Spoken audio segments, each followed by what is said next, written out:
انا عايزك تركز معايا كويس وانت بتبص على المنظر ده، عشان بعد ما ترجع لي هقول لك ايه علاقته بابراهيم الطوخي اللي توفى قبل كده وكنا نزلنا عنه فيديو.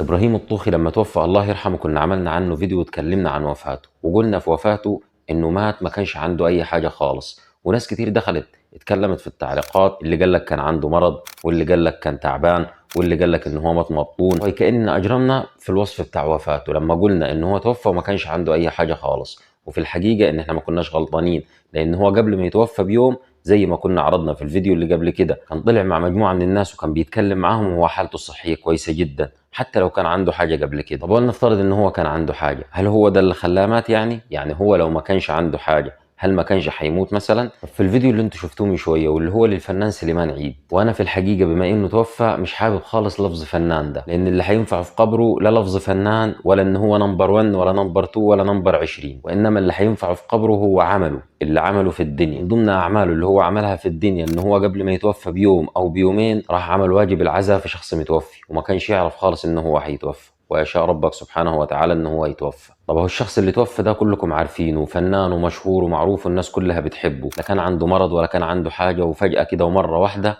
يطب ساكت ويموت. برضه نفس القصه، وهنرجع نقول تاني مش الغريب ان هو توفى، وانما الغريب اللي حصل بعد وفاته. طلعت ناس تكتب لك على السوشيال ميديا وتقول لك ان هو كان مظلوم قبل كده، وانه سبحان الله في اخر ايام ربنا كرمه. طبعا اللي بيتكلم كده مين؟ اللي هم الاشخاص اللي من الوسط الفني، وبيتكلموا ان هو قبل كده كان مظلوم في حياته الفنيه، والحقيقه ان هم ما يعرفوش ان هو بعد ما يتوفى هيحمد ربنا ان هو كان مظلوم في حياته الفنيه، وان هو ما وصلش المراحل تخليه يشيل ذنوب كالجبال لما ينزل في القبر تحت. لان الاستاذ سليمان عيد من وجهه نظري نحسبه عند الله على خير، لانه نوعا ما كان بعيد عن الحاجات اللي بتحصل في الوسط الفني، وكانت اغلب حاجاته كوميديه ومضحكه، ويحاول ان هو يرسم البسمه على وشوش الناس. اسال الله الكريم رب العرش العظيم ان يتجاوز عن سيئاته وان يغفر له وان يحسن مدخله وان يجعل مدخله في عباد الله الصالحين. اما بالنسبه للناس اللي لسه مطبوع على قلبها ومحطوطه الغشاوه على عينيها، متخيلين ان هم مخلدين فيها ومستمرين في ظلم العباد واكل حقوق العباد، بص تلاقي الواحد من دول بياكل حق العباد ويظلم عباد الله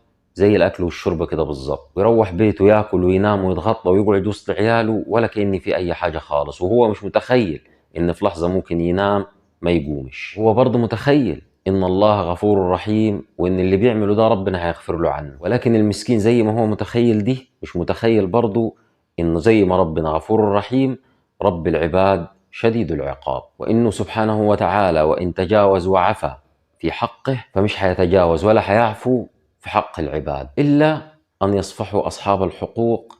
عن مظالمه. فاتقوا الله عباد الله وبطلوا نبش وهبش في حقوق العباد، لأن بعد 100 سنة من اللحظة دي كلنا مش هنكون موجودين على وجه البسيط، وهنكون كلنا موجودين تحت الأرض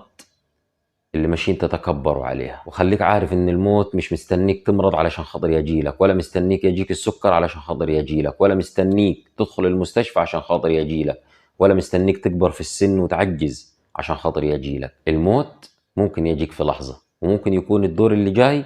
في اي وقت عليك، فاتعظ وارجع لربنا افضل لك، وربنا يتوب علينا وعليكم ويغفر لأمواتنا وأمواتكم وأموات المسلمين أجمعين، ويرحم عبد الفقير سليمان عيد.